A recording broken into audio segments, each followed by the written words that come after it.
मैं पॉर्न को गलत नहीं कहूंगी, but in real life sex ऐसा नहीं होता है. Your partner would not be ready to do that positions in the one go. Early ejaculation क्यों हो जाता है?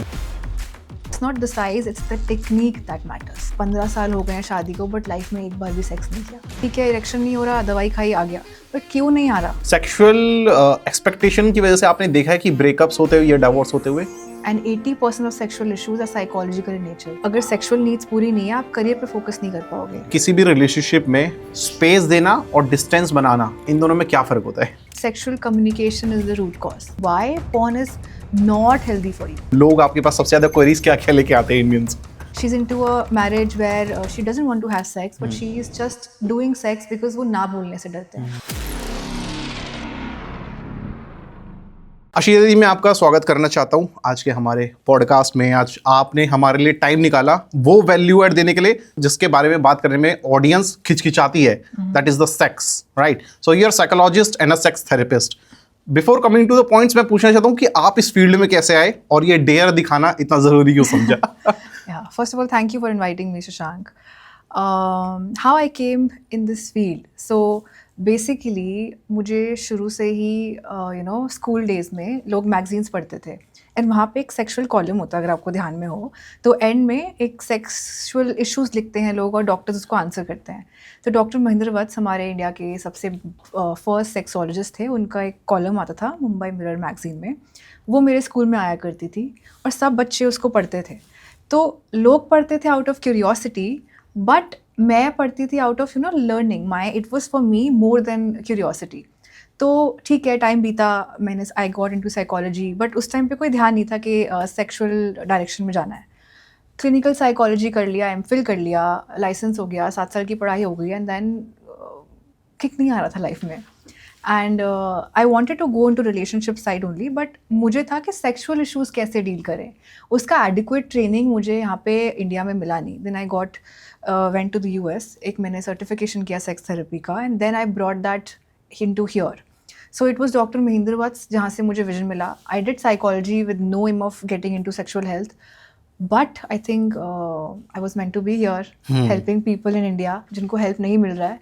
And now I'm glad. Now I have a mission actually of my life to help people जो अपने partner से भी कभी कभार अपने सेक्सुअल इश्यूज शेयर नहीं कर सकते, एंड जो स्ट्रगल करते हैं इतना. So that is my aim कि मैं उनको हेल्प करूं, and it's a blessing to be in this field. Yeah, you're doing a really great job. I saw your content as well before the podcast, and trust me, आप बहुत कुछ value add कर रहे हैं society में भी. Monetisation is a different, but yes, you are giving so much of value to the audience. जब आप इस फील्ड में आए तो सबसे बड़ा चैलेंज आपने इंडियन कम्युनिटी में क्या देखा? बात नहीं करता है कोई इंडिया में. इंडिया में सेक्स इज अ टैबू. अच्छा. तो क्योंकि सेक्स इज अ टैबू, तो लोग हेल्प भी ओपनली सीख नहीं कर सकते, उसके बारे में बात ही नहीं कर सकते.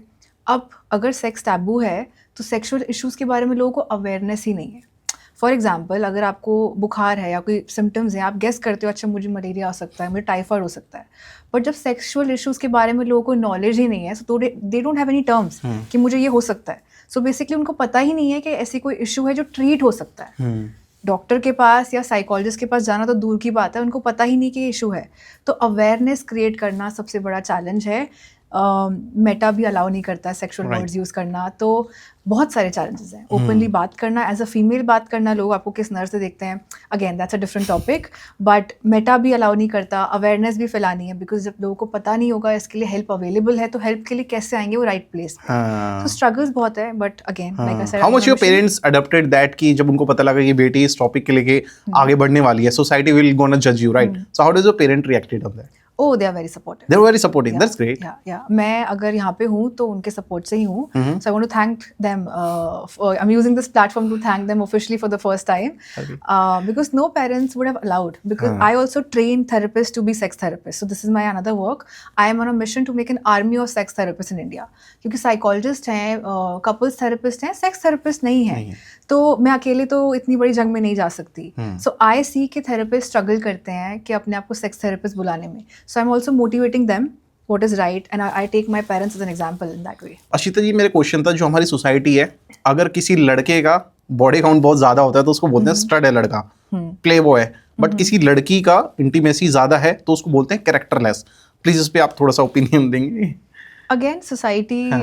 के standards for a boy for a girl हमेशा से ही अलग देखे गए हैं. हम्म, तो आई डोंट सी कि अगर लड़के ने सेक्स किया है शादी से पहले और ज़्यादा किया है तो वो अच्छी बात है क्योंकि उसको तो एक्सपीरियंस है. बट वही चीज़ अगर लड़की ने की है उसको हम अलग अलग टर्म से हम्म, कॉल आउट करते हैं. आजकल एक मूवमेंट भी चल रहा है कि सारी स्लैंग वर्ड, सारी अब्यूजिव वर्ड सब लड़कियों के उस पे हाँ. होते हैं. आप कोई भी गाली पिक कर लीजिए.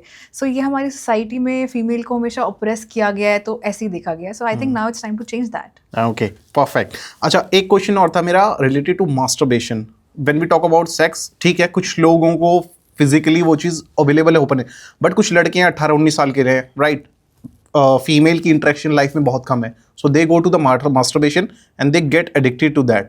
तो उसका बॉडी कैसे रिएक्ट करती है उसके लिए, which they don't know already. Female और male. We will go combine for both of them, Yeah. For male as well, for Yeah. Female as well. Okay. So सबसे पहले हम बात करते हैं मैस्टरबेशन की. क्या मैस्टरबेशन हेल्दी है, अनहेल्दी है? मैस्टरबेशन एज एन एक्टिविटी अगर हम सेल्फ एक्सप्लोरेशन के लिए, बॉडी को एक्सप्लोर करने के लिए यूज़ कर रहे हैं, इट्स एब्सोल्युटली हेल्दी. एक अगर एवरेज अमाउंट में आप कर रहे हैं, फ्रीक्वेंसी एवरेज है, it's a good thing. But addiction हम किसे बोलते हैं? किसी भी चीज़ को ज़्यादा करना. एडिक्शंस के कुछ साइंस होते हैं. अगर आपका टॉलरेंस या फ्रीक्वेंसी बहुत बढ़ रहा है कि आपको ऑफिस में जाना है या आपका एग्जाम है, आप वो छोड़ के मैस्टरबेशन कर रहे हैं, देन दैट इज़ रॉन्ग. कि आप अब प्रायोरिटाइज नहीं कर पा रहे हैं लाइफ में. And if you doing it at normal times, frequencies normal, it's absolutely healthy. कितनी होती है फ्रीक्वेंसी में, अगर पूछना चाहिए ना हेल्दी वे में, बस वो कितनी फ्रीक्वेंसी? देखिए, एक नंबर नहीं होता. For every body it's different. But अगर आप दिन में 5-5 बार कर रहे हैं, हफ्ते में 6-6 बार कर रहे हैं, दैट इज़ अनहेल्दी. सो अगर आप मैं एक्सप्लेन करूँ, अगर आप milk is a good healthy thing, right? Milk को आप बैलेंस करके पियेंगे, 1 ग्लास 2 ग्लास, या फिर एवरी डाइजेस्टिव सिस्टम भी सबका डिफरेंस होता है, टॉलरेंस अलग होती है लैक्टोज की, तो सबके लिए डिफरेंट होता है वो. बट वही आप 3-3 4-4 ग्लास अगर मिल्क पी रहे हैं एक दिन में, दैट इज़ अनहेल्दी. गट नहीं एक्सेप्ट करता. Same for masturbation. What is the common side effect to be seen in any female as well and male as well, क्योंकि दोनों के हार्मोन्स अलग होते हैं. Right. मास्टरबेशन कैसे साइड इफेक्ट देने शुरू? सबसे पहला साइड इफेक्ट कहेंगे, उसका side effect as an impact जो दिखता है बॉडी पे, सेंसिटिविटी इम्पैक्ट हो जाती है. अच्छा. So if I talk about males, जब वो ग्रिप यूज़ करते हैं अपने हैंड की, with time it gets tighter. तो जब वो अपने प्लेजर के लिए बहुत बार कर रहे हैं, सपोज इनिशियली उन्हें नॉर्मल ग्रिप से भी प्लेजर मिलेगा, but if they are doing 2-3 times a day, every day, for so many years, the grip changes, क्योंकि उन्हें फिर वो ग्रिप से प्लेजर नहीं मिलता. They keep on changing the grip strength, and उससे सेंसिटिविटी इम्पैक्ट होती है. Okay. And also the frequency increases. Now when they are with their partner, उन्हें वो ग्रिप नहीं मिलता, वजाइना का tightness, plus everything changes when they are with the real person. It's not how they watch porn. That's like सब कुछ आपको scripted मिलता है in the porn. Everything is ready, फटाफट arousal and then ejaculate. But in real life, you have to do all the efforts. Foreplay, comforting your partner, and then making your partner ready, and then work towards orgasm and ejaculation. तो वहाँ सारी मेहनत खुद करनी पड़ती है as compared to porn life and masturbation. Got it. अच्छा, एक चीज़ और अशिता जी, कि ये मेंटली इम्पैक्ट कितना देता है? मेरी एक्सपेक्टेशन तो पॉर्न देख के कुछ और थी, बट रियल लाइफ में जब मैं इसकी एक्टिविटी में इन्वॉल्व हुआ तो देखा यार वहाँ पे तो इतनी बड़ी वो चार्ट फ्लो आपने मेंशन करा, सो मैं वहाँ पे परफॉर्म नहीं कर पाया. सो ये मेंटली कितना इम्पैक्ट करता है किसी भी लड़के या लड़की के लिए? राइट. तो इस सब का कोर इशू है सेक्स एजुकेशन. मैं पॉर्न को गलत नहीं कहूँगी. पहली बात तो एथिकल पॉर्न भी आती है, अगर लोग उस पर स्विच कर पाए तो ये बहुत अच्छी बात है. क्या होती है एथिकल? एथिकल पॉर्न एथिकल वे से बनी होती है, वो थोड़ी रियलिटी को दर्शाती है उसमें. बट अभी पॉर्न क्या होता है? It's all scripted, it's like a movie, it's for entertainment purpose. इतना ज़्यादा स्टिमुलेशन होता है, sound effects, light effects, makeup, story line, front angle, back angle. So your mind is constantly stimulated. It's like Instagram reels, her second में आप change कर रहे हो, आपको वीडियो हुक देना होता है. तो वो सब हुक्स होते हैं कि आपके माइंड को इंस्टेंट अराउजल आता है. अब इन real life it's not like that. Real life sex is boring. It's like वही व्यू है, आपको खुद से फिजिकल मेहनत करनी है. You have to build that intimacy and closeness, comforting. तो real life sex is not like how it is in porn. Now अगर sex education में हम ये सिखाएंगे लोगों को कि ये difference समझें, तब it's a very healthy thing. Okay. In the sense कि लोगों को पता है, अवेयर हैं लोग कि हम पॉर्न देख रहे हैं and it's not real. Real life sex ऐसा नहीं होता है. तो फिर सेक्सुअल इश्यूज भी कम होंगे. बिल्कुल. अभी क्या हो रहा है, पॉर्न देख के लोगों की एक्सपेक्टेशंस बन बहुत जाती है high है। Because that is the first exposure to sex, हाँ। Sexual life. Like porn is the first exposure, like sex हाँ। एजुकेशन लोग पॉर्न से लेते हैं. हाँ। But in real life sex ऐसा नहीं होता है. Your partner would not be ready to do that positions in the one go. Right. You need preparations or you Right. need consent. A lot of factors are involved. Right. Comfort, physical health allow करती है कि नहीं. So it's awareness बहुत ज़रूरी है, बहुत ज़रूरी है। education बहुत ज़रूरी है. बहुत ज़रूरी है. मैं कंसेंट के ऊपर बाद में आऊँगा. अशिति, वैसे आपने बहुत अच्छा एक्सप्लेनेशन दिया है. मैंने देखा है जब भी पॉर्न की कोई भी साइट्स होती है ना, वहाँ पे एक एडवर्टीजमेंट चल रहा होता है टू, जैसे अपना डिक के बारे में बात करें तो to get it increase with in the like particular time 30 days में इतना इंचेस इतना करिए. सो ये कितना रिलेटेबल है, तो लोग जाके परचेजेस करते हैं. नहीं, मेरी जो इन्फीरियर कॉम्प्लेक्स है मैं जाके ठीक कर लेता हूँ. ये कैसे रियलिस्टिकली अप्रोच कर रखी जाती है, मेरे को आप प्लीज़ इस पे बताइए. ओके, सो ये सब सर्जिकल प्रोसीजर्स होते हैं या फिर ऐसी चीज़ें होती हैं जो फॉर सुंदरता या फिर लोगों की expectation, they are playing with the mind, they are playing with the human psyche. Otherwise जो इंसान को नेचुरली गिफ्टेड है, that's okay and that's normal. It's like आप उसके साथ कैसे आप यूज़ कर रहे हैं उस चीज़ को, how are making your partner comfortable.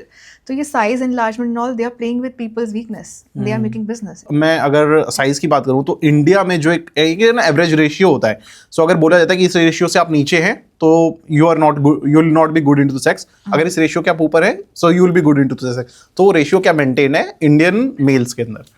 देखिए, ऐसा कुछ नहीं होता है. For a female to feel the pleasure, उनके वजाइना का सिर्फ 2 इंचेस वाला जो फर्स्ट एरिया होता है, that is sensitive enough. Okay. इतना होना चाहिए कि फील हो जाए. उसके अलावा it's not the size, it's the technique that matters. अच्छा. So it's not the size, it's the technique that matters. हालांकि कुछ फीमेल्स कहते हैं कि उनको गर्थ मैटर करता है, साइज से ज़्यादा गर्थ मैटर करता है for pleasure. But all of this can be worked upon if you have a partner and you can try various other angles, positions and foreplay. आप सारा focus emotional intimacy में डालो, आप सारा focus foreplay पे डालो. And sex is not equal to penetrative sex. Sex start होता है flirting से, sex start होता है how you look into your partner's eyes, how you love them. It's the all preparations that you do before that. वहाँ से sex start होता है. But हम लोगों का सिर्फ एंगल होता है कि सिर्फ पेनिट्रेटिव सेक्स ही सेक्स होता है. So we need to change the mindset. Any particular time period, early morning sex या फिर लेट नाइट सेक्स, कुछ डिफरेंसेस होते हैं या इट्स ऑल डिपेंडेंट ऑन कि मैं उस टाइम पे कैसे परफॉर्म कर रहा हूँ? For everyone it's different. For example, for someone who is working enough, वो टायर्ड हो जाते हैं पूरे दिन में, तो वो रात को नहीं, वो थक जाते हैं. You also need some physical strength and mental strength. नहीं तो एग्जॉशन है, तो फिर आप कैसे परफॉर्म करेंगे, आप एफर्ट कैसे डालेंगे? सबसे पहले परफॉर्मेंस नहीं होता है sex. Sex is all about connection. So if you are mentally and physically exhausted, how will you cater to the emotional and physical needs? तो कुछ लोग छुट्टी के टाइम शेड्यूल करते हैं उससे, like Saturday Sunday if it's an off. अगर कुछ लोग मॉर्निंग वर्क करता है before going to work, so it's a personal preference. Okay. Sometimes people also make good use of the morninghood which the guys get. Again, that's a personal choice, how you both like it. कि आपका daily schedule कैसा है, आपका पूरे दिन की activity कैसी है, किस टाइम पे आपने प्लान कर रखी है, किस टाइम पे नहीं. ओके. एंड परफॉर्मेंस बेस पे मैं जानना चाहता हूँ कि performance, what is a good performance and bad performance for a woman? इनकी ना बहुत ज़्यादा आस्क होती है टू जज that the good performance. A guys should be a good performer in bad, a bad performer in bad, क्योंकि शादी से पहले उन्हें नहीं पता होता, राइट? किसी अरेंज मैरिज हो रही है, शी इज नॉट एक्सपेक्टिंग कि मेरा लड़का ऐसा मिलेगा. Sex is not equal to an exam. Okay. Performance हम कहाँ देखते हैं? जब कोई एग्जाम हो. ठीक है. तो यही हम सबका माइंडसेट है. तो जब परफॉर्मेंस होता है, एक मेंटल प्रेशर बिल्ड होता है for the guy also, because as a society ये हमें सिखाया गया है कि it's the man who takes the lead and even it's the first time, तो they have to perform good. So performance से क्या होता है, एक अनकॉन्शियसली एंजाइटी पैदा होती है. ओके. अब जहाँ एंजाइटी होगी वहाँ रिलैक्सेशन नहीं रहता, वहाँ पे टाइमिंग्स कम होंगे. Okay. Because the body goes into a flight and fight response जो एंजाइटी और घबराहट में होता है. तो उससे टाइमिंग्स भी इम्पैक्ट होते हैं. सो आप the question that you asked कि परफॉर्मेंस कैसे देखें, परफॉर्मेंस पहली बात तो कॉन्सेप्ट ही रॉन्ग है. It's about the flow and the connection. Sex is not just physical, sex is highly emotional as well.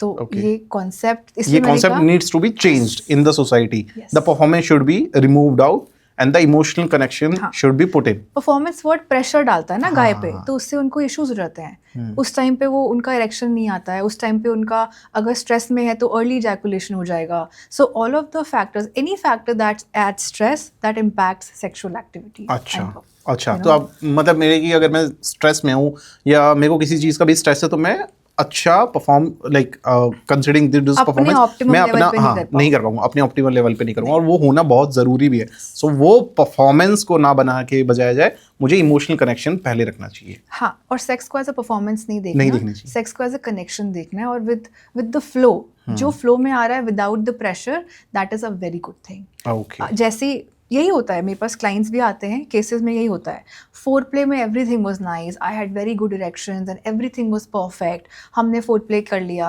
20 25 30 minutes 40 minutes, and the moment it was time for me to first timer specially जिनका first dates होते हैं, या they थी okay I have a very good girl and I have to woo her, इस kind of cases में, and the moment I wanted to start the penetrative sex, my erection went away, because उनके mind में क्या चल रहा था, that I have to Perform give a well. Performance, I have to perform well, मुझे first आना है, हाँ, लाइक दैट। तो एग्जाम की तरह लेंगे तो ऐसे वर्क नहीं करता है। फिर एग्जाम में एंजाइटी भी होता है, प्रेशर होता है, and pressure takes away the satisfaction and relaxation.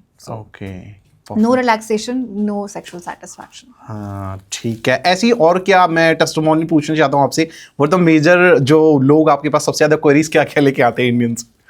हर तरह के क्वेरीज होते हैं, Okay. So there are lot of common patterns that you have seen कि यार ये तो मेरे को कॉमनली दिख रहे हैं। हाँ, Few of the common- सो ऐसे मैं इश्यूज बताना चाहूँगी जिसके बारे में शायद लोगों को अवेयरनेस नहीं है। तो मेल इश्यूज में आते हैं जो हमने बहुत सुने हैं, तो अर्ली इजैकुलेशन, जल्दी उनके एक्सपेक्टेशन से इजैकुलेशन जल्दी हो जाना। अर्ली इजैकुलेशन क्यों हो जाता है? मैं कुछ कॉमन फैक्टर्स क्यों हो जाता, मैं क्या साइंस होते हैं, मेरे को पता भी नहीं कि मेरा अर्ली इजैकुलेशन होने वाला है। सो ये, और दूसरा ईडी की हम थोड़ी सी ED प्रॉब्लम, नहीं ईडी है ना, ईडी थोड़ा सा कंफर्म करेंगे। राइट। एंड ईडी की प्रॉब्लम कैसे ठीक भी करी जा सकती है, because you have also I would say given the advice as well, आपने उन चीज़ों को ठीक भी करा है, they have given the positive feedback. तो किसी भी इंडिविजुअल के लिए वो कैसे आप ट्रीट कर सकते हैं? राइट, सो परफॉर्मेंस, जैसे आपने कहा ED is related to anxiety and stress. ED का मतलब होता है इरेक्टाइल इश्यूज, इरेक्टाइल डिसफंक्शन, जहाँ पे हार्डनेस चेंज हो जाती है पीनस की in sexual performance, semi hard हो जाते हैं, या फिर इरेक्शन जब चाहिए होता है उस टाइम पे इरेक्शन नहीं आता है।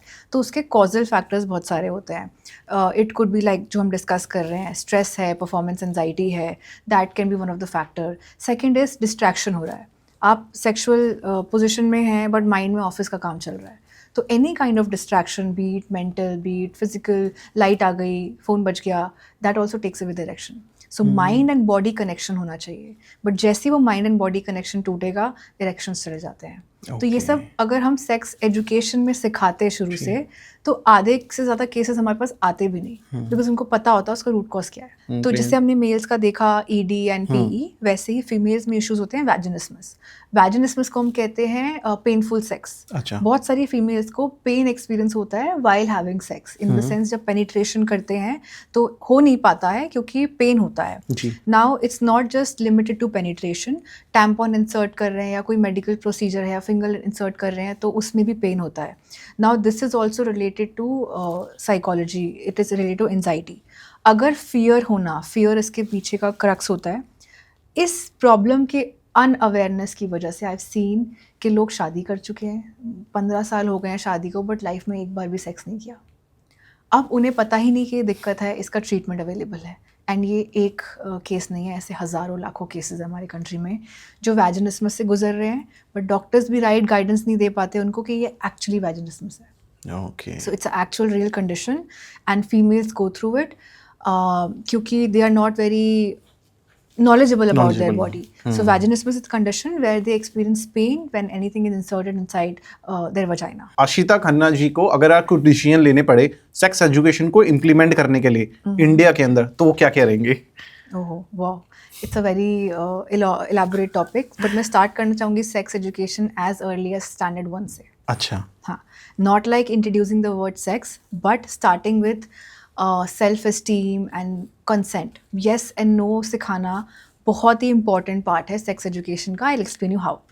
So अभी हम क्या देख रहे हैं, इतने रेप केसेस हो रहे हैं, तो उनमें क्या होता है, कंसेंट की कमी होती है, राइट? कंसेंट नहीं होता है क्योंकि हमारी सोसाइटी में एक, जनरलाइज नहीं करूंगी, बट ना सुनना आता नहीं है। बिल्कुल। हमने, एंड इवन इन बेड, एक फीमेल ऐसे सेक्स में होती है कभी कभार, इतना ऐसे मैंने केसेस देखे हैं, she is into a marriage where she doesn't want to have sex but she is just doing sex because वो ना बोलने से डरते हैं या उनके हस्बैंड ना नहीं सुन सकते हैं। तो ना एक्सेप्ट करना पॉजिटिवली बहुत ज़रूरी है ताकि आपके और आपके पार्टनर में एक हेल्दी रिलेशनशिप भी बना रहे। लाइक जिस दिन सेक्स करने का मूड नहीं है they can say no, but बहुत लोग नो बोल नहीं पाते and they are keep on doing a kind of sex they don't want to. फिर वो धीरे धीरे मैरिज ना ओवर और लॉन्ग रन में सेक्सलेस रिलेशनशिप बन जाती है, क्योंकि ठीक है स्टार्टिंग में कर लिया क्योंकि it's a necessity requirement, but with age वो करते करते इतना सेक्स से दूर हो जाते हैं कि वो सेक्सलेस मैरिज में कन्वर्ट हो जाता है। सो बहुत सारे रेप्स, बहुत सारे चीज़ें रुकेंगी अगर हम कॉन्सेंट सिखाएंगे from class 1 onwards. So starting with this concept, then educating about body parts, good touch, bad touch again, and then जैसे जैसे क्लास बढ़ेगी सेक्सुअल इश्यूज़ के बारे में बताना धीरे धीरे, उसके साइकोलॉजी के बारे में बताना और उसको एक नॉर्मल पार्ट की तरह पढ़ाना जितना हम और बॉडी पार्ट्स पढ़ाते हैं, या फिर you know we teach digestive system, reproductive system, sexual system कुछ स्किप कर देते हैं हम लोग, तो वो नहीं होना चाहिए। स्किप तो क्या बुक्स में है ही नहीं, बुक्स में है ही नहीं, राइट। वो थोड़ा सा वो डायग्राम है बायोलॉजी में, वो भी जो लोग सेलेक्टिव होते हैं वही लोग उसको अटेंड करते हैं। सो एक ड्रग है अशिता जी, नाम है वाइग्रा। मेरे को ये जानना है कि जो लड़के हैं ये किस पील प्रेशर में आके लिया जाता है? मेडिकल टर्म से बहुत बिका जाता है, क्योंकि मैंने एक बार जब कभी जिम में गया था and I found somebody taking the Viagra and I asked him directly कि भाई why you are taking that? तो कह रहे हैं भाई इसके बाद ना I have to go do the intimacy with my girl and मुझे नहीं लगता मैं उस वैसा परफॉर्मेंस दे पाऊंगा, so he is taking that. Okay, so because I think Viagra एक ऐसा ड्रग हो गया है जो लोग यू नो विदाउट प्रिस्क्रिप्शन लेने लगे हैं, which is very dangerous. It should only be taken when prescribe by a doctor. अच्छा, लोग इसको रिक्रिएशनली लेने लग गए हैं कि ठीक है आज सेक्स करना है, want to do a good performance and let's take Viagra. It's not recommended. क्यों परफॉर्मेंस अच्छा नहीं हो रहा है, क्यों आपका इरेक्शन ठीक नहीं आ रहा है, उस पर जांच करिए, find the root cause. And 80% of sexual issues are psychological in nature. Organic cause नहीं होता है। ऑर्गेनिक कॉज तब आता है आगे जाके जब आपको ब्लड प्रेशर का इशू हो, आपको कोई वैस्कुलर, आपकी कार्डियोवैस्कुलर हेल्थ ठीक नहीं है या डायबिटीज़ है, but otherwise it's 80% psychological in nature. तो आपके फ्रेंड को बोलिए जाके अगर उनको कोई इशू है तो उसका रूट कॉज पहचाने, not directly go into the drug side, है ना? तो वो तो सिम्टम लेवल पे ठीक हो गया ना, ठीक है इरेक्शन नहीं हो रहा, दवाई खाई आ गया, बट क्यों नहीं आ रहा उसको ट्रीट कौन करेगा? तो उसके लिए he should get a good assessment done from a sex therapist कि what is the root cause of not getting erections. Okay, मैंने ना इंडियन फैमिलीज में अशिता जी देखी है कि उसमें सेक्सुअल इंटीमेसी ना बहुत कम होती है। लोग उतने एजुकेट नहीं होते हैं या करने में, मैं सच बोलूं तो उतना, एक जॉइंट फैमिली में भी रहते हैं, रिस्ट्रिक्शंस वहाँ पे ऑलरेडी क्लोज हो गई। सो इंडियन कम्युनिटी में अगर हम भाई ना सेक्स जो हम टॉपिक लेकर आ रहे हैं, एक सेक्सुअल इंटीमेसी कितनी ऑफन होनी चाहिए या वो कितना स्ट्रॉन्ग करता है किसी का भी रिलेशनशिप? राइट, सो अगर हम देखें हमारी सोसाइटी में इससे पहले की जो जनरेशन रही हैं, हमारे पेरेंट्स, ग्रैंड पेरेंट्स, वो सेक्स को प्लेजर के लिए कम यूज़ करते थे, सिर्फ रिप्रोडक्शन के लिए ज़्यादा यूज़ करते थे। क्यों? क्योंकि सेक्स एक टैबू था, बहुत शाइनेस इन्वॉल्व थी, बहुत कुछ ऐसे फैक्टर्स इन्वॉल्व थे कि ओपननेस नहीं थी। और अगर सेक्स हो भी रहा था, मेजॉरिटी वन साइडेड सेक्स हो रहा था, where male partner was the dominant one and female one was the receiver. और यहाँ से मुझे चीज़ याद आ रही है, ऑर्गेज़म गैप भी एक बहुत बड़ी चीज़ है, जहाँ पे 70-80% of the male achieve orgasms every time and वहाँ पे सिर्फ 20-30% महिला को ऑर्गेज़म होता है। ठीक है। तो महिला was just a receiver as a you know कि सेक्स हो रहा है एंड मेल आया, और अब चीज़ें चेंज हो रही हैं। सो पहले अगर टाइम देखें तो sex was not you know celebrated. Again पहले भी, ये बीच का कुछ साल है, if you talk about our ancient times, there sex was celebrated. अगर हम बात करें, हमारे हिंदुओं में 4 फिनोमिना होते हैं, उसमें से एक चीज़ जो इम्पोर्टेंट होती है लाइफ के लिए, दैट इज़ कामा। अब और आपने देखा होगा कितने स्क्रिप्चर्स भी हैं, कामा सूत्रा है, हमारे कितने मॉन्यूमेंट्स भी हैं जहाँ पे ऐसे इमेजेस हैं। तो अर्लियर लाइफ में it was very much celebrated, but फिर कोलोनाइजेशन का टाइम आया, जब ब्रिटिश आए, उन्होंने देखा इंडिया कितनी अवेयर है। उस टाइम पे उन्होंने क्रिश्चियनिटी वाले रूल्स लगा दिए, जहाँ पे virginity was the highest virtue of a female. उस टाइम पे उन्होंने, क्योंकि इंडियंस को गुलाम बनाना था, उस टाइम पे उन्होंने उनकी पूरी आइडियोलॉजी ही चेंज कर दी, क्योंकि अगर कोई सेक्सुअली फ्री कंट्री होगी वो गुलाम नहीं बन पाएंगे। तो इंडियंस को उन्होंने गुलाम बनाना था, तो उन्होंने उनको पूरा सेक्सुअल हिस्ट्री वगैरह चेंज कर दिया, जो सेक्सुअली ओपन थे उनको प्रॉस्टिट्यूट्स बोलने लग गए, and virginity is the highest virtue of female, ऐसा करके पूरा कॉन्सेप्ट चेंज हो गया। अब ब्रिटिशर्स चले गए, उनके ये चीज़ें हम अभी तक सह रहे हैं। उनकी कंट्री तो बहुत ओपन है अब sexually, but if you look at India, India still is living that era.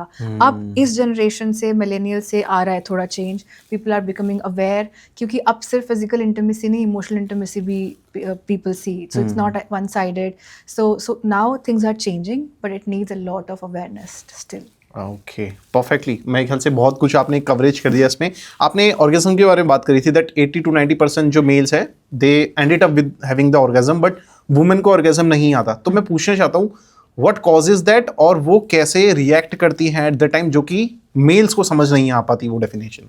Right, सो इसका अगर मैं बात करूँ, sexual communication is the root cause, क्योंकि मेल और फीमेल अगर सेक्सुअल कम्युनिकेशन नहीं करेंगे, what needs to be done, कहाँ पे प्लेजर मिलता है, तो दिस लैक्स अवेयरनेस, क्योंकि एक गाय को भी नहीं पता होगा कि how their female partners like to have sex, या उनके सेंसिटिव पॉइंट्स क्या हैं।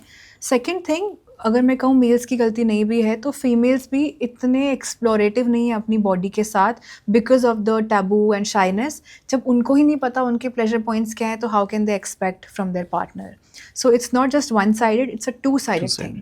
सो अगर फीमेल्स भी सेक्सुअली एक्सप्लोरेटिव नहीं है, they don't know about their body, और मेल्स को भी अंडरस्टैंड करना पड़ेगा कि it's not one sided, they have to, उनकी बॉडीज अलग वर्क करती है, and females body take time to reach the arousal level, so they need to put in effort for foreplay also, so it's a two way thing. अच्छा ठीक है अशिता जी, ये context के साथ मैं पूछना चाहता हूँ, फॉर एग्जांपल मुझे आज पॉर्न की एडिक्शन हो चुकी है, तो अशिता जी मुझे एज अ थेरेपिस्ट मेरी कैसे हेल्प कर सकती है, मेरे को थेरेपी कैसे दे सकती है?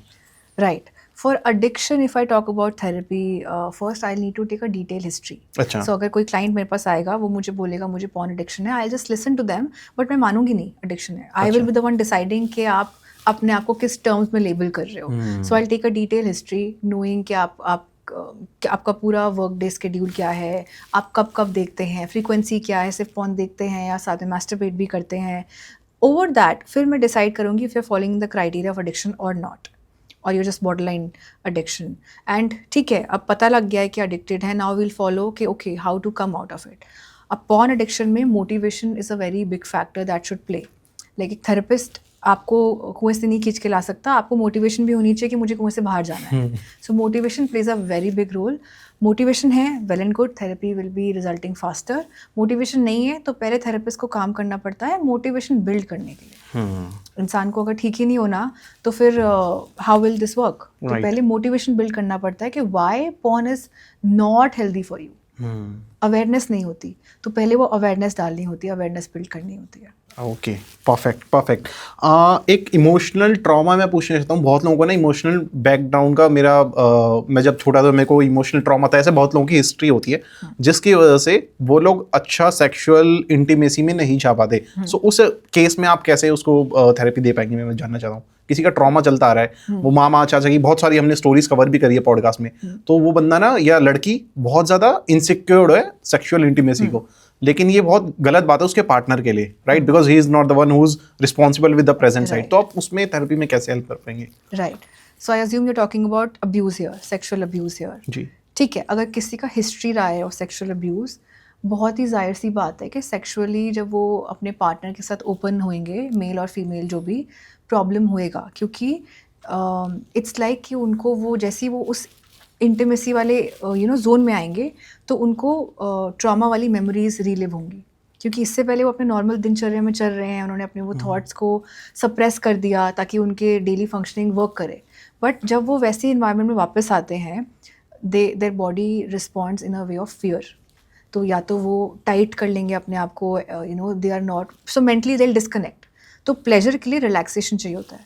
अब जैसे ही वो सेम इन्वायरमेंट में आएंगे, body go into alarming zone, उनको वो पुरानी चीज़ें याद आती हैं। So what I am trying to say, sex becomes impossible, क्योंकि सेक्स के लिए रिलैक्सेशन चाहिए होता है, कंफर्ट चाहिए होता है। तो कंफर्ट तो चला गया, बॉडी अलार्म जोन में आ गई।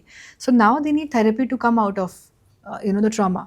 सो इसके लिए बहुत सारे ट्रॉमा थेरेपिस्ट हैं हमारे पास। आप ट्रॉमा थेरेपी लीजिए, work on your traumas and come out of it so that you can live a healthy life. Okay, so Ashiti, what is the biggest challenge आप अभी इंडिया में क्या देखते हैं? अभी आपके लिए सबसे बड़ा बिगेस्ट चैलेंज क्या है, अगर आप इस नॉलेज को ट्रांसपास कर पा रहे हैं इंडिया में तो? Right, spreading awareness. Spreading awareness. Yes, awareness spread करना है इंडिया में, क्योंकि जब लोगों को पता लगेगा कि इसके लिए हेल्प अवेलेबल है तभी वो हेल्प सीख करेंगे। अदरवाइज वही झाड़ फूड़ चल रहा है, कोई भी दवाइयाँ खाए जा रहे हैं ये वो, हाँ। बिना नॉलेज के, एंड देन तब भी इतना पैसा लगा के ठीक नहीं हो रहे हैं। सो अवेयरनेस स्प्रेड करना ताकि वो राइट जगह पे ट्रीटमेंट के लिए पहुँच पाए। बाबा भी ले जाते हैं, आपको पता होगा शायद, बहुत बाबा ने झाड़ वा लगा दिया, दवाइयाँ दे दी कि इससे बेटा ठीक हो जाएगा। कितनी बार तो लोग वो चीज़ से हार्म कर लेते हैं अपने आप को, कोई भी दवाई खा लेंगे और वो वर्क नहीं करता, उसके साइड इफ़ेक्ट्स और होते हैं। So spreading awareness is the biggest challenge, क्योंकि ये ऑलरेडी टैबू है। तो हम अवेयरनेस कैसे फैलाएं? हम ऐसे सोशल कैंपेन्स कर सकते हैं। अब सोशल मीडिया का ज़माना है, बट सोशल मीडिया भी अपनी सेफ्टी को देखते हुए सेक्सुअल वर्ड्स को आपका कंटेंट क्रिएशन कैसे चलता है इंस्टाग्राम में, पूछना चाहता हूँ। It's difficult. आप तो डेंजर के साथ खेल रहे हैं डेली। इट्स डिफिकल्ट, क्योंकि बार बार आपका अकाउंट ब्लॉक हो जाएगा when I R using not hiding the words. तो लोग मुझसे पूछते हैं, आप सेक्स थेरेपिस्ट हो, आप क्यों नहीं बोल रहे वर्ड सेक्स, या आप स्टार क्यों डाल रहे हो? क्योंकि मेटा अलाउ नहीं करता है, क्योंकि मेटा को चिल्ड्रन की सेफ्टी भी देखनी होती है। अब उनको नहीं पता कि ये अवेयरनेस कंटेंट है या फिर ये cringe the different type of content है। So we have to also filter out. तो so this is a fight we all sex therapist are doing, but ठीक है, इंशाल्लाह we can get out of it. Ashita ji, एक चीज़ और, जो intimacy का हमने इश्यू उठाया, ये सबसे ज़्यादा मेल्स पे देखा जाता है, फीमेल्स पे देखा जाता है कि वो उतना कम्युनिकेट नहीं कर पाते या फिर कंफर्ट जोन में नहीं जा पाते इंटीमेसी में। आपके पास दोनों का इशू है, दोनों का कपल्स का इशू भी है। कपल्स का इशू भी है। या it's not just individual, males, females and couples as a unit. अच्छा। तो ये 3 टाइप्स में इसको देखती हूँ। सो कपल्स के लिए अलग इश्यूज होते हैं, जैसे कि a male body functions very differently, a female body functions very differently. A male is practical oriented, logical, और females होती है emotionally bound, heart ruled होते हैं। So क्या देखा गया, अब जब आप सेक्स कर रहे हैं या फिर इंटीमेट हैं, for a guy it's like you start and done, but for a female it takes time to get aroused, and aroused वो पूरा knowledge होना, plus for a female emotional intimacy बहुत matter करता है। Like आप सुबह झगड़ के आए हैं and then you cannot have sex, Right. क्योंकि इमोशनल डिस्कनेक्शन है। So there needs to be a emotional connection, love, warmth and everything in a relationship. अगर वो मिसिंग है तो सेक्सुअल लाइफ अच्छा नहीं होगा। तो काफ़ी टाइम मेरे पास क्लाइंट्स आते हैं कि सेक्स ठीक से नहीं हो रहा है, तो जब पता लगता है कि दोनों कपल्स में एज अ पार्टनर में कोई कनेक्ट ही नहीं है, सारा टाइम फाइट्स हो रही हैं पर्सनल गैप्स की वजह से या इन लॉज की वजह से, तो आप डिस्कनेक्शन में हैं। तो डिस्कनेक्शन में आप अच्छा सेक्सुअल लाइफ कैसे चाहते हैं, कैसे पॉसिबल है? सो वहाँ पे हम फिजिकल इंटीमेसी में काम नहीं करते थेरेपी में, we work on emotional intimacy. So emotional intimacy is directly linked to physical intimacy, and physical intimacy is directly linked to emotional intimacy. It's a two-way street. Interlink, but जो लड़के होते हैं they are more practical approach रखते हैं। वो emotionally उतना बात करने में नहीं अवेलेबल रहते हैं, नहीं उतनी बात करने के लिए ओपन अप भी रहते हैं। वो लॉजिक के साथ चलेंगे हर चीज़, ये चीज़ इतना वो कहते हैं ना, मेजर करके चलेंगे हर चीज़। जैसे आपने right, this is one of the thing. ठीक है, ये तो आपने रूट कॉजेज बता दी हमारे इंटीमेसी की बात। लेकिन अशीदे, मेरे क्वेश्चन है, जो लड़के या फिर लड़के, मैं किसी बात लेना चाहता हूँ, शादी से पहले दे जस्ट हाइड कि मेरे कितने फिजिकल रिलेशन रह चुके हैं, बिकॉज मेरे पार्टनर को पता चल गया तो शायद मेरा रिश्ता टूट जाएगा। राइट, ये आपने शायद इंडियन सोसाइटी में सुना भी होगा। सो ये इस पे ऊपर आपका क्या पॉइंट ऑफ व्यू रहेगा? Again depends on the person, आप किस पर्सन के साथ अपनी लाइफ बनाना चाह रहे हैं। अगर मैं आइडली बोलूँ तो झूठ के साथ कोई भी रिश्ता अगर बन रहा है, it's a lie, it's a cheat. वो रिश्ता कितना हेल्दी है अनहेल्दी है वो आप लोग बेटर डिसाइड कर पाएंगे। बट अगर झूठ ही नींव है एक रिश्ता बनाने की, तो that's a very unhealthy scale. But मुझे कैसे पता चलेगा, मैं अगर किसी लड़की के साथ हूँ and she has multiple like body count, वो अलग अलग लड़कों के साथ रह चुकी है, तो मैं उस लड़की पे कैसे ट्रस्ट कर पाऊंगा कि वो मेरे को फिजिकल इंटीमेसी उतनी दे पाएगी उस लेवल पे? Same vice versa as well. Right, so my question here would be कि ये मैटर क्यों करता है? Like, अगर ये मैटर करता है तो दोनों को ऑनेस्ट होना चाहिए, बट इस ऑनेस्टी से दोनों बात करें कि ये past is past, we are just discussing for a knowledge. और अगर ये आपको मैटर करता है तो आप तब भी ऑनेस्ट रहें कि I am looking for a girl जिसका पास्ट काउंट नहीं है, भी ऑनेस्ट। बट आप किसी को जज करने के लिए जानना चाह रहे हैं तो फिर ये रॉन्ग है। लुक फॉर अ पार्टनर जिनका who has not experienced, who is not sexually explorative. तो आप क्लियर रहिए कि मैं ऐसी पार्टनर ढूंढ रहा हूँ, आप क्यूरियस मत रहिए उनके कितने पास्ट हैं। Okay. If she's not on that line, okay, I have had many partners, okay, let's just look for someone else. But हाँ, अगर आप नया रिश्ता बना रहे हैं and you are just asking this question कि आप पास्ट डिस्कस कर रहे हैं ना हेल्दी वे कि हम यहाँ से नई जर्नी स्टार्ट करेंगे, तो फिर वो माइंडसेट भी हेल्दी रखना है दोनों को। Understood, Right. अंडरस्टूड। अच्छा, ये चीज़ मैंने देखी थी सिटीज़ में, जैसे पुणे, दिल्ली तो चलो अब नीचे चला गया, लेकिन पुणे, बेंगलोर में लोगों के बॉडी काउंट्स, वो एक ना सर्वे हुआ था, वहाँ पे बताया गया था they are very open up that वो ना अपनी चीज़ों को छुपाने के लिए बिल्कुल भी हेजिटेट नहीं करते। सबके बॉडी काउंट्स हाई हैं, सब फिजिकल रिलेशनशिप है। जैसे आपने इमोशनल कनेक्ट बताया, इमोशनल कनेक्ट तो है ही नहीं, वो तो सब जीरो मान लीजिए। They are just into our themselves only. और अगर किसी के साथ जाना है, दे जस्ट ओपन अप कि भाई हमारा ऐसा sexual, I am sexually attracted to you, let's go out, let's hang up. लेकिन यहाँ पे पहले क्या होता था, पहले वेबसाइट्स होती थी या एप्लीकेशंस होती थी, वो टिंडर और हिंज पे पहले थोड़ी सी बातचीत करते थे, ये बनाया भी उसी लिए था। So they once they both get comfortable, वो आगे रिलेशनशिप को कंटिन्यू कर देते। बट वो रिलेशनशिप वाला पार्ट, जैसे आपने बताया, इमोशनल वाला पार्ट, लोगों ने उसको साइडलाइन कर दिया, अरे हटाओ, पहले ये होगा सेक्सुअल इंटीमेसी आगे बढ़ेगी, उसके बाद अगर सब कुछ अच्छा चला फिर हम आई लव यू शालू पे आगे बढ़ेंगे। सो this is the things that going right now, मैं आपको बताना चाहता हूँ। राइट, सो ये ऐसा क्यों हो रहा है? लेट्स से ज़माना चेंज हो रहा है, अब करियर फोकस ज़माना है। इट्स नॉट के जिससे पहले था 2 रोटी मिल रही है उसमें हमारा पेट चल रहा, नहीं, सब लोग ही करियर फोकस लोग हो रहे हैं। आप मेट्रोपॉलिटन सिटीज़ में देखिए, career is a top priority. अगर आप एवरेज एज अगर इंडिया में देखेंगे तो किसी का 23 साल 24 साल में करियर नहीं बनता, 30 के बाद बनता है। राइट 30 के राउंड हमारा जो एज है, सेटल बोलते हैं, क्योंकि वो पढ़ाई 24-25 पे ख़त्म होती है, फिर 4-5 साल उनके एक्सपीरियंस एंड देन दे, तो उस टाइम पे प्रायोरिटी क्या होती है? करियर। लेकिन वही पीक एक एज होती है सेक्सुअलिटी एक्सप्लोर करने की। तो ठीक है, I don't see anything wrong in this culture, अगर उनको अवेयरनेस है कि अगर अभी हम करियर पे फोकस कर रहे हैं बट सेक्सुअल नीड्स भी तो कोई चीज़ है। सो अगर कंसेंशुअली, कंसेंट इज इम्पॉर्टेंट, अगर दोनों अग्री कर रहे हैं, just okay let's be friends and let's, अगर फ्रेंडशिप भी नहीं है, अगर आप कैजुअल सेक्स की बात कर रहे हैं, अगर कंसेंट है, सेफ्टी है, तो दे आर अग्रीइंग कि ओके हमारी सेक्सुअल नीड्स पूरी हो रही हैं, हो गई, and then okay let's switch to like work mode. I feel कि अगर कंसेंट और सेफ्टी है तो इसमें कुछ रॉन्ग नहीं है। क्यों? अदरवाइज हमारी सोसाइटी सेक्सुअली रिप्रेसिव सोसाइटी बन जाएगी। अगर, क्योंकि आप फिर अगर सेक्सुअल नीड्स पूरी नहीं है, आप करियर पे फोकस नहीं कर पाओगे, आप एक रिप्रेस्ड इंसान रहोगे। Sex is also important. फिर अगर लोग करियर को इम्पोर्टेंट देना चाहते हैं और उस एज में शादी कर लें, तो फिर वहाँ पे कपल्स में इश्यूज आना स्टार्ट हो जाएंगे। पार्टनर कहेंगे हमें टाइम नहीं मिलता, एंड क्योंकि करियर में आप जब पूरा फोकस करते हैं तो आप पार्टनर को कुछ फ्यू इयर्स होते हैं करियर के, जब आप फोकस वहाँ रखते हो, तो उस टाइम पे फिर पार्टनर कहेंगे मुझे ध्यान नहीं देते, जब कनेक्शन ही नहीं ठीक होगा फिर कपल में इश्यूज आने लग जाते हैं। So I feel when a person is ready to get married, ready to be committed, so marriage requires a lot of work, emotional work, so it's all together equally heavy. तो अगर आप ready नहीं हो उसको उस work को करने में, तो इट्स बेटर कि आप मत शादी करो। बहुत अच्छा लॉजिकली आपने आंसर दिया। This is a very practical answer. अगर हर बंदा इस तरीके से, इस अप्रोच से चले, तो एक लॉन्ग लास्टिंग अपना रिलेशनशिप भी लंबे टाइम तक चला सकता है, अपनी फैमिली भी अच्छी बना सकता है। सो अशिता जी, आप अशिता जी, आप इंडिया को स्टैंड आउट कहाँ देखते हो कि हम सेक्सुअल इंटीमेसी और ये इमोशनल कनेक्शन पे कहाँ पे स्टैंड आउट कर रहे हैं वर्ल्ड के अंदर? कुछ एनी स्टैट्स तो नहीं, बट मैं आपको एक एग्जांपल दूंगी।